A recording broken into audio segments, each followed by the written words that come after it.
Good morning to all. Welcome to TSN school. हम पढ़ रहे हैं कक्षा 6 हिंदी व्याकरण का पाठ्यक्रम। आज हम आपकी पाठ्य पुस्तक पंखुड़ी से पाठ 8 पढ़ेंगे। पाठ 8 है लिंग जेंडर। लिंग शब्द का अर्थ क्या होता है? लिंग शब्द का अर्थ होता है पहचान या चिन्ह, मतलब पहचान का कोई साधन। यानी आपको ये होना चाहिए कि जो भाषा में जितने भी शब्द दिए गए हैं उन शब्द से हम पुरुष जाति का या स्त्री जाति का अगर हमें बोध हो रहा हो तो उसे हम लिंग कहते हैं। लिंग शब्द का अर्थ है चिन्ह या पहचान का साधन। भाषा अथवा व्याकरण में शब्द के जिस रूप से पुरुष या स्त्री जाति का बोध हो, बोध मतलब उसकी जानकारी हमें मिलती हो कि ये पुरुष जाति से है या फिर यह स्त्री जाति से है, तो उसे हम क्या कहेंगे? लिंग कहेंगे। अब आपकी पाठ्य पुस्तक में कुछ वाक्य दिए गए हैं, देखिए। छात्र विद्यालय जाता है, छात्रा विद्यालय जाती है। पिताजी अखबार पढ़ रहे हैं, माताजी खाना बना रही है। अब यहाँ पर देखो छात्र और छात्रा वाक्य एक जैसे हैं, लेकिन जो फर्स्ट जो शब्द है, पहला जो शब्द है छात्र और छात्रा, इन दोनों शब्दों को पढ़कर हमें छात्र को पढ़कर पुरुष जाति का बोध हो रहा है और छात्रा को पढ़कर स्त्री जाति का बोध हो रहा है। इसी प्रकार पिताजी और माताजी, पिताजी शब्द को से हमें पुरुष जाति का और माताजी से स्त्री जाति का हमें बोध हो रहा है, ठीक है ना। तो हम ये जो शब्द हैं ये सब क्या है? लिंग है, ठीक है, जेंडर। अब जो लिंग की परिभाषा है वो क्या है? जो शब्द संज्ञा के स्त्री जाति या पुरुष जाति होने का बोध कराते हैं उन्हें लिंग कहते हैं। अब संज्ञा, जो शब्द संज्ञा के, संज्ञा मतलब किसी व्यक्ति, वस्तु, स्थान आदि के नाम को हम संज्ञा कहते हैं, ठीक है। उन नामों से हमें अगर स्त्री जाति का बोध हो रहा है तो वो स्त्रीलिंग कहलाएगा, और अगर पुरुष जाति का बोध हो रहा है तो वो है पुल्लिंग कहलाएगा, ठीक है ना। अब ये आपको ध्यान रखना है कि मतलब संज्ञा शब्दों से, यानी किसी के नाम से ही हमें पुरुष जाति या स्त्री जाति का बोध होता है, उन्हें हम क्या कहेंगे? लिंग कहेंगे। जैसे छात्र, छात्रा, माताजी, पिताजी, इनसे हम इनको पढ़कर या इनको बोलकर हमें ये पता चल रहा है कि पिताजी पुरुष जाति से है और माताजी स्त्री जाति से। तो इन शब्दों के आधार पर ही हम पुरुष जाति और स्त्री जाति की जानकारी प्राप्त कर सकते हैं। अब लिंग के कितने भेद हैं? Kind of genders. लिंग के 2 भेद होते हैं, पहला है पुल्लिंग और दूसरा है स्त्रीलिंग। पुल्लिंग किसे कहते हैं? जो शब्द पुरुष अथवा नर जाति का बोध कराते हैं उन्हें पुल्लिंग कहते हैं। जैसे राजा, शेर, मोर, पिता, दादा आदि। अब इसमें देखो, राजा, शेर, मोर मतलब पक्षियों के भी नाम हैं, जानवर के भी नाम हैं, और पुरुष जो मनुष्य हैं उनके भी नाम हैं, और एक व्यक्ति विशेष का नाम भी है, राजा, ठीक है ना, व्यक्ति विशेष का नाम भी यहाँ पर दिया गया है। तो ये सभी जो नाम आपको यहाँ पर दिए गए हैं जो पुरुष जाति से हैं, ठीक है, नर जाति से हैं, नर जाति की जानकारी हमें दे रहे हैं, तो वह किस में आएंगे? पुल्लिंग में, ठीक है। और दूसरा है स्त्रीलिंग।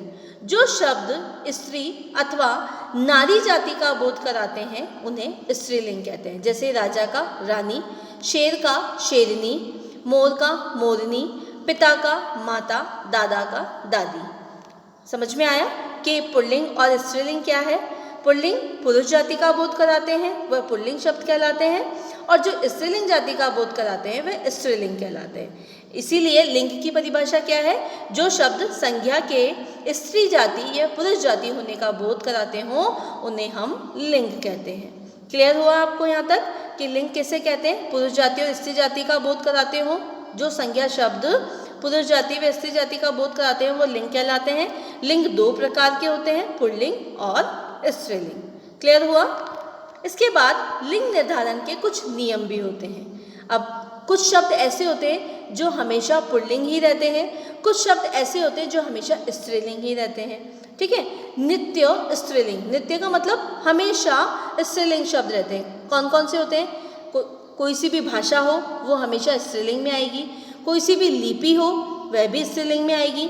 नदियों के नाम स्त्रीलिंग में आएंगे, आपने देखा होगा गंगा, यमुना, सरस्वती, सब स्त्रीलिंग शब्द है, ठीक है, स्त्रीलिंग नाम है। नदियाँ, बेलों के नाम, तिथियों के नाम हमेशा स्त्रीलिंग रूप में ही होते हैं, इनका हम पुल्लिंग रूप नहीं बना सकते। मतलब कोई सी भी नदी का नाम हो वह हमेशा स्त्रीलिंग में आएगा, कोई सी भी भाषा का नाम हो वह हमेशा स्त्रीलिंग में आएगी, कोई सी भी तिथि हो वह भी स्त्रीलिंग में आएगी। नित्य पुल्लिंग, नित्य पुल्लिंग का मतलब हमेशा जो शब्द पुल्लिंग रहते हों वह किस में आते हैं, पुल्लिंग में। जैसे पर्वतों के नाम पुल्लिंग में आएंगे, समुद्रों के नाम पुल्लिंग में आएंगे। अनाज, अनाज में मक्का और ज्वार को छोड़कर बाकी सभी पुल्लिंग के अंतर्गत आते हैं। दिनों के नाम, ग्रहों के नाम, महीनों के नाम, द्रव्य पदार्थों, वर्णमाला के अक्षरों, देशों, नगरों और धातुओं, जिसमें चांदी को छोड़कर, चांदी स्त्रीलिंग शब्द है, बाकी सभी धातुओं में पुल्लिंग शब्द आएंगे, के नाम हमेशा पुल्लिंग रूप में ही प्रयोग किए जाते हैं। क्लियर हुआ? स्त्रीलिंग शब्द हमेशा, स्त्रीलिंग शब्द कौन से रहते हैं? ऐसे शब्द जो भाषाओं के हों, लिपियों के हों, नदियों के हों, बेलों के, तिथियों के नाम हों, हमेशा स्त्रीलिंग में आते हैं। और जो हमेशा पुल्लिंग शब्द के रूप में प्रयोग में किए जाते हैं वह पर्वत, समुद्र, अनाज, दिन, ग्रह, महीने, वर्णमाला, देश, नगरों, धातुओं, इनके नाम हमेशा किस में आते हैं? पुल्लिंग में आते हैं। अब कुछ शब्द ऐसे होते हैं जो आकार प्रकार के रूप में स्त्रीलिंग और पुल्लिंग में परिवर्तित होते हैं। जैसे भारी भरकम और विशाल वस्तुएं होती है वह हमेशा पुल्लिंग में आती है। कोमल, दुबली पतली, छोटी दिखने वाली वस्तुएं प्राय स्त्रीलिंग मानी जाती है।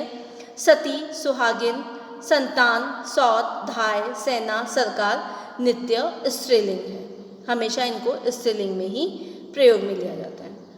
और कुछ लिंग निर्धारण में कुछ ऐसे शब्द होते हैं जिनको स्त्रीवाचक से पुरुषवाचक रूप में भिन्न रखा जाता है, मतलब उनको बदलना पड़ता है। जैसे धोबी, धोबी का स्त्रीलिंग शब्द होगा धोबिन, कुम्हार का कुम्हारिन, विद्वान का विदुषी, भाई का बहन, ठाकुर का ठकुराइन, पड़ोसी का पड़ोसिन, सम्राट का साम्राज्ञी, राजा रानी, पिता माता, ससुर सास, वीर वीरांगना। अब वीर पुल्लिंग शब्द है और इसका स्त्रीलिंग शब्द होगा वीरांगना। कवि कवियत्री, नौकर नौकरानी, मालिक मालकिन, इंद्र इंद्राणी। ठीक है, ये कुछ ऐसे शब्द हैं जो हमेशा पुल्लिंग से स्त्रीलिंग में भिन्न रूप में होते हैं। ठीक है, पहले हमने पढ़ा था कि कुछ शब्द ऐसे होते हैं जो सदैव स्त्रीलिंग रहते हैं, कुछ शब्द ऐसे होते हैं जो सदैव पुल्लिंग रहते हैं, और कुछ शब्द ऐसे हैं जो आकार प्रकार के आधार पर स्त्रीलिंग और पुल्लिंग में बदले जाते हैं या बताए जाते हैं। और उसके अलावा हमेशा ये शब्द ऐसे हैं जो पुल्लिंग से स्त्रीलिंग में भिन्न रूप में होते हैं, अलग होते हैं, जैसे धोबी का धोबिन। ठीक है, इसके बाद नर और मादा। कुछ शब्दों में स्त्री अथवा पुरुष में अंतर करने के लिए पूर्व में या तो नर लगा दिया जाता है या मादा शब्द जोड़ना पड़ता है। जैसे कोयल, ठीक है, नर कोयल और स्त्रीलिंग में कोयल आएगा, और जब हम इसका पुल्लिंग शब्द देखेंगे तो उसके आगे नर लगा दिया जाएगा। भालू पुल्लिंग शब्द है और भालू का अगर स्त्रीलिंग बनाए तो हम मादा, मतलब नर के लिए, पुल्लिंग के लिए तो नर शब्द का प्रयोग किया जाएगा और स्त्रीलिंग के लिए मादा शब्द का प्रयोग किया जाएगा। ऐसे मक्खी मच्छर है ना, तो मच्छर मच्छरानी तो नहीं करेंगे उसको, मच्छर मादा मच्छर। ठीक है, मक्खी मादा मक्खी। क्लियर हुआ? नर गिलहरी गिलहरी, मच्छर मादा मच्छर।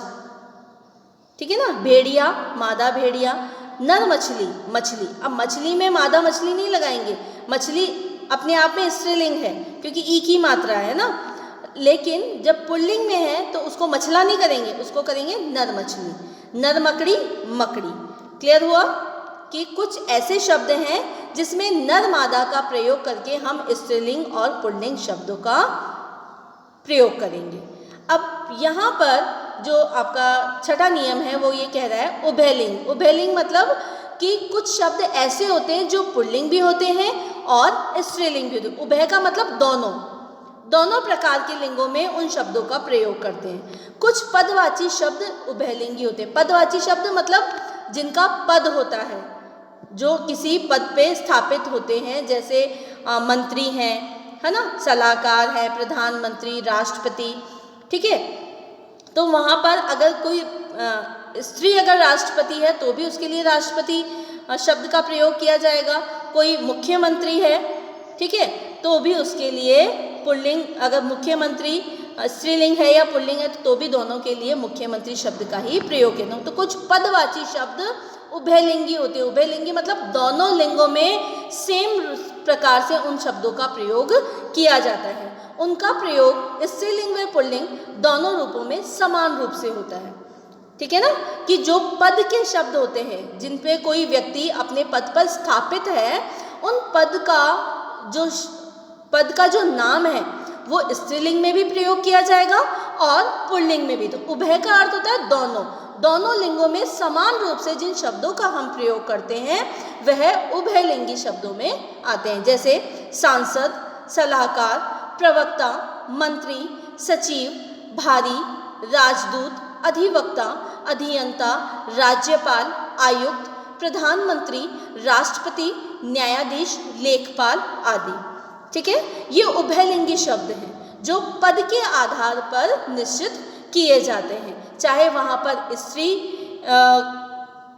पद पर आसीन हो चाहे पुरुष हो। आया समझ में।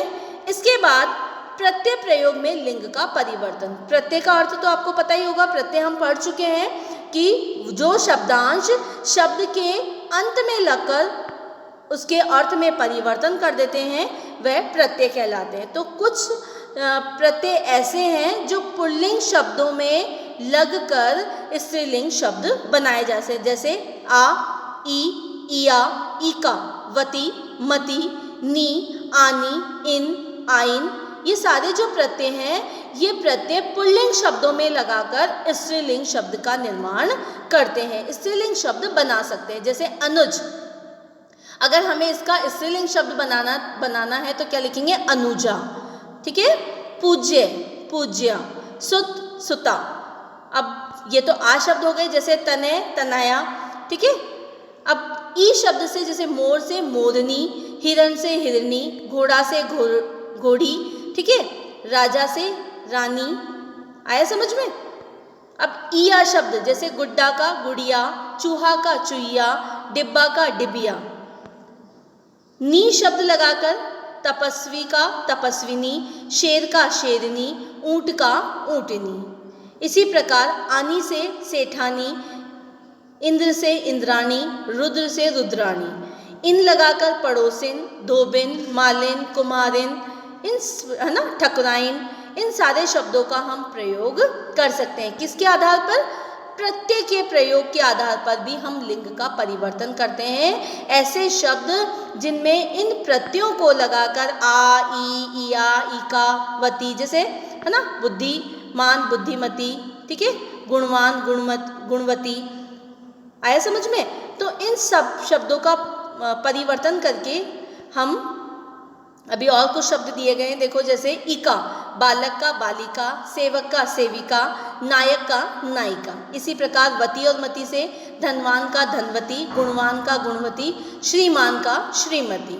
आइन से ठकुराइन, पंडिताइन और गुरुआइन। ये कुछ शब्द यहाँ पर दिए गए हैं। अब इसके बाद है भाववाचक संज्ञा और समुदायवाचक संज्ञा के आधार पर भी हम लिंग वचन परिवर्तन कर सकते हैं। ये शब्द अधिकतर पुल्लिंग होते हैं, जैसे दिखावा, पहनावा, मोटापा, स्वामित्व, बहाव, परिवार, वंश, कुल, समाज, मंडल, सम्मेलन आदि। इनसे भाववाचक और समुदायवाचक संज्ञा जो शब्द हैं, इनसे भी ये शब्द हमेशा कौन से होते हैं?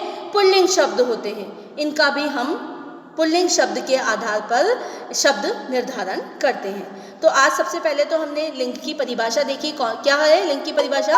जो पुरुष जाति और स्त्री जाति का बोध कराते हैं, इन शब्दों को हम लिंग कहते हैं। लिंग दो प्रकार के होते हैं, पुल्लिंग और स्त्रीलिंग। और जो पर्वत, अनाज, दिन, देशों के नाम है वो सदैव पुल्लिंग में आते हैं। भाषा, नदियों, तिथियों के नाम हमेशा स्त्रीलिंग में आते हैं। क्लियर हुआ? धन्यवाद।